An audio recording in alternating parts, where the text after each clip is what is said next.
Bonjour à tous et bienvenue sur le podcast Le Pharmapreneur et plus particulièrement dans cette série de vidéos qui sont tournées sur finalement le journal d'une installation et dans lesquelles je te parle des interactions que je peux avoir avec nos deux pharmacies satellites, la pharmacie de Max aux Emmurés et la pharmacie d'Hélène à Pavilly, mais également ce nouveau projet d'installation que nous avons avec mon collègue Marc-Antoine en partenariat avec un nouveau pharmacien, Alexis, que je te présenterai bientôt sur cette chaîne.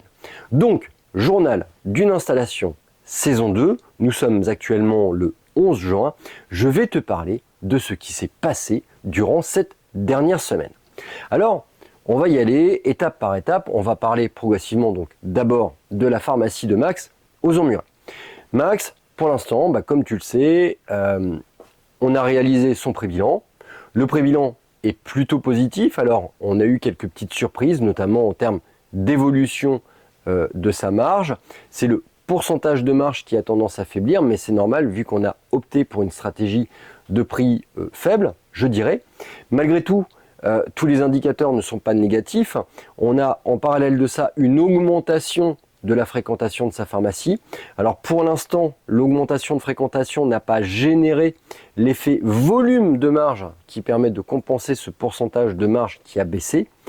Mais on va continuer dans cette dynamique-là car la progression, elle est réelle, visible, chiffrable. Et je pense que d'ici 2-3 mois, en fait, on aura véritablement la construction d'un volume de marge qui permettra de rattraper, voire même, je pense, de dépasser ce pourcentage de marge qu'on a voulu être plus ajusté par rapport au secteur concurrentiel dans lequel il se trouve. En ce qui concerne notre interaction avec Max, relativement peu de choses à dire, si ce n'est qu'il garde une motivation énorme et une énergie fabuleuse dans le développement de son projet, et notamment dans l'analyse des locaux disponibles à côté de sa structure actuelle pour entrevoir un déplacement. Voilà, et ça devrait arriver bientôt. J'espère que quand tu prendras note de cette vidéo, que le projet sera déjà lancé et que finalement je t'en parlerai, mais dans le cadre du journal d'une installation, saison 3, sait-on jamais. En ce qui concerne notre collègue et mon amie Hélène, pour la pharmacie de Pavilly, qu'est-ce qui se passe? Alors, si tu suis régulièrement le journal d'une installation, tu le sais, la semaine dernière, j'ai été amené à réaliser pour notre groupe informel des Avengers un audit des génériqueurs pour l'ensemble de notre groupe. Suite à cet audit, j'ai demandé les chiffres éclatés de chacune des pharmacies qui composent notre groupe, dont la pharmacie d'Hélène. Hélène, ça fait 1 an et demi, maintenant 2 ans qu'elle est installée.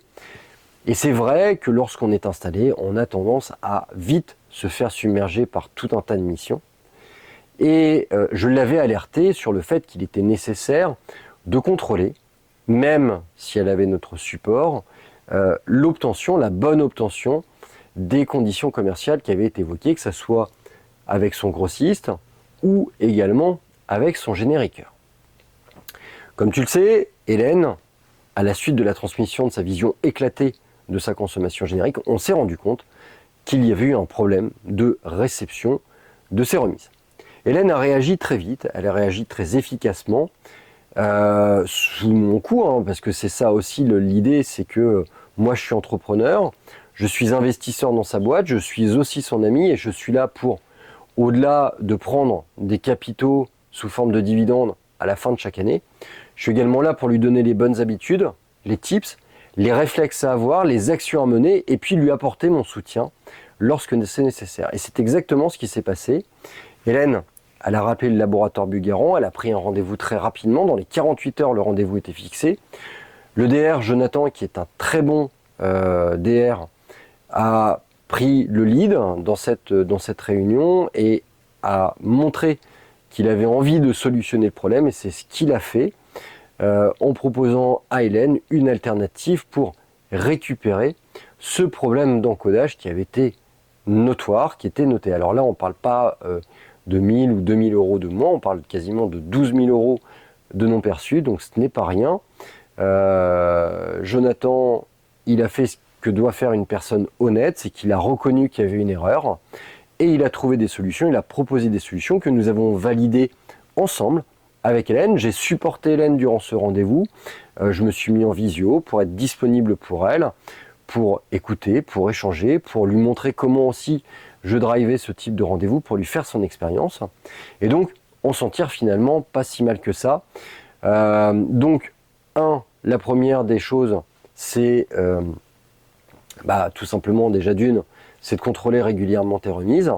Et puis toi, en tant que titulaire, si tu es soutenu, on va dire, par un investisseur, je te souhaite de bien choisir ton investisseur, car l'investisseur, il va devoir t'aider, t'accompagner dans les démarches qui sont parfois un peu complexes et qui, faut être très clair, tout seul, en fait, tu te ferais bouffer. Maintenant, qu'est-ce qu'on peut noter? C'est que tout simplement, en fait, le contrôle, ça aurait été bien de le faire dès la première année, parce que factuellement, s'il y a eu un problème d'encodage sur 2024, c'est parce qu'à la base, il y avait un problème d'encodage sur 2023. Et ça veut surtout dire, en fait, que sur 2023, Hélène, elle a perdu un volume, je dirais, non négligeable de remise arrière, à peu près 5 ou 6 000 euros. Et j'ose espérer que sur les projets futurs, ce manque à gagner ne nous sera pas préjudiciable. Hélène, ça lui a fait son expérience, maintenant je pense qu'elle l'a compris, il faut contrôler, il faut surveiller, et il ne faut pas hésiter à convoquer lorsqu'il y a besoin de solutionner un problème. Troisième projet, celui d'Alexis. Bien écoutez, au moment où je vous réalise cette vidéo, on est a priori toujours dans une phase de démarchage, d'échange, notamment sur le dossier Sarepa. Un accord a l'air d'avoir été trouvé. Alexis doit être amené à signer ce compromis le 13 juin.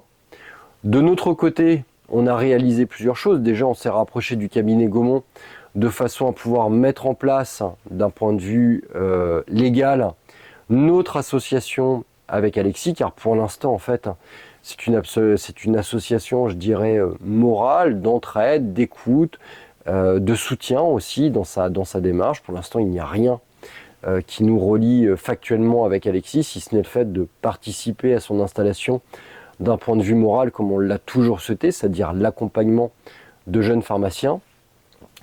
Après, il s'avère que Alexis, il va avoir besoin de nous d'un point de vue financier, donc on a besoin de le préparer. Donc on s'est également rapproché d'un comptable pour voir un petit peu comment on allait pouvoir organiser ça d'un point de vue financier. Et puis, autre item, et sûrement l'un des plus importants, c'est qu'on a commencé à constituer le dossier bancaire, donc c'est-à-dire de réunir un certain nombre d'informations. Alors, je te le rappelle, si tu n'es pas habitué à la constitution d'un dossier bancaire, comment ça se constitue? Un dossier bancaire, ça va présenter plusieurs, je dirais, parties.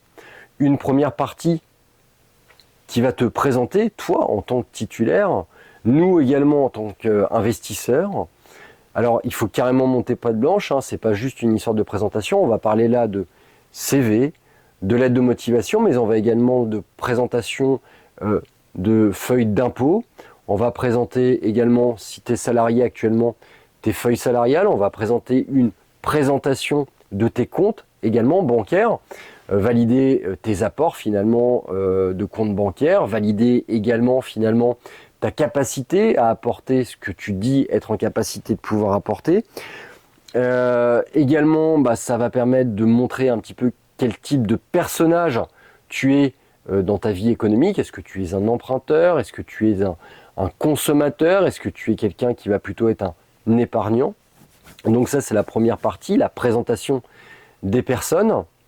La deuxième partie, c'est la présentation de l'outil officinal que tu vises, donc c'est-à-dire la présentation de la pharmacie dans sa globalité, son positionnement, sa concurrence, ses axes de développement, ses atouts stratégiques, le parking, son positionnement par rapport à des cabinets médicaux. D'ailleurs, la présentation également des autres professionnels de santé qui entourent ta ville, le facteur d'attractivité dans la ville dans laquelle tu te trouves, la démographie également de la pharmacie, de la ville dans laquelle va se trouver la pharmacie.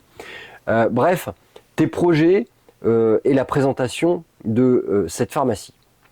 Troisième partie, les bilans, bien évidemment, dans lesquels tu vas présenter les 3 derniers bilans de la pharmacie, mais également tous les contrats de la pharmacie, les contrats de personnes, les contrats de matériel pour faire une évaluation de l'activité, de l'actif, on va dire, et du passif également avec les différentes charges. Et puis il va y avoir également le plan de financement qui va être présenté avec, et ça moi j'apprécie de l'avoir, une explication de la part du comptable de ce même plan de financement, ce pourquoi c'est un bon plan de financement. Et puis si jamais tu es amené à devoir présenter un dossier bancaire avec un montage, notamment avec la création d'un pool, on va dire, de SPFPL qui vont participer au financement de cette structure, et ben, il va falloir avoir également une explication du montage que tu as l'intention de le faire et pourquoi il s'avère être pertinent. Dernière chose, et non des moindres, mais ça tu l'as au niveau du plan de financement, c'est de présenter ce que tu réclames aux différentes banques en termes d'emprunt bancaire et également les délais que tu dois respecter pour être dans les normes, dans les clous de ton financement. Voilà comment on est en train de constituer le dossier bancaire. Là, on est en train de le faire. Alors nous, notre objectif, il est clair, il est simple, c'est d'avoir constitué le dossier bancaire de façon à ce que, au moment où le compromis soit signé, on se réunisse avec Alexis, on mette en place un partenariat réglementaire, légal, ensemble, qu'on arrive comme investisseur avec Alexis, investisseur financier, parce qu'Alexis s'était posé beaucoup de questions s'il allait travailler avec nous ou pas. Alors nous, on lui avait dit, écoute Alexis, pas de problème, nous, tu sais, notre démarche, on est déjà investi sur Pavilly, on te laisse le choix, on te laisse libre. Par contre, on a l'intention de t'aider à t'installer, parce que bah, pourquoi pas, et puis on ne sait pas de quoi l'avenir sera fait. Donc n'hésite pas, et on est dans ce process en fait d'échange avec lui. Il s'est posé la question à passer par des boosters type booster SERP ou des boosters de la CAVP, ou bien à nous rattacher avec lui en tant qu'investisseur. Et puis chemin faisant, finalement en fait la partie notre vision en tant qu'investisseur lui a convenu, parce que bah, on n'apporte pas finalement que de l'argent, et ça c'est peut-être le plus important, on apporte un côté humain, d'écoute, d'échange, de protection, d'entraide également pendant son installation, mais aussi après son installation, ce qu'on fait finalement avec Max ou avec Hélène. Et ça, c'est, je pense, ce qui a attiré Alexis. Du coup, bah, qu'est-ce qu'on est en train de faire? Nous aussi, de notre côté, on est en train de s'organiser avec la création d'une zone un petit peu financière établie. Et puis, on est en train de voir un petit peu également comment s'organiser au niveau de notre propre SPFPL. Voilà donc les prochaines échéances. Et donc, du coup, réunion avec Alexis pour formaliser notre démarche d'investissement. Et puis après, on va se lancer très rapidement dans le démarchage bancaire. Et moi, à titre personnel, au jour où je te parle, j'ai déjà commencé à solliciter 4 intervenants bancaires avec lesquels j'ai l'habitude de travailler, aussi bien au niveau personnel qu'au niveau professionnel, à savoir le LCL avec sa filiale Interfimo, le Crédit Agricole, bien évidemment, qui est notre partenaire historique sur la holding, la BNP, qui est notre partenaire historique au niveau de notre CELAS, au niveau de notre structure mère, si on veut résumer, la pharmacie du manoir, et puis la caisse d'épargne comme challenger, parce que finalement et factuellement, c'est également une banque dans laquelle on place beaucoup d'argent, avec lesquelles on a des intérêts. Puis finalement, on ne leur demande pas grand-chose. Donc, si on peut les utiliser pour faire jouer le levier bancaire, et bah, pourquoi s'en priver? Voilà. Prochaine vidéo, normalement, lorsque je te la réaliserai, le compromis sera signé. On aura déjà fixé des dates pour les rendez-vous bancaires, je l'espère en tout cas. Et donc, je te dis à très bientôt pour une prochaine vidéo du journal d'une installation, saison 2.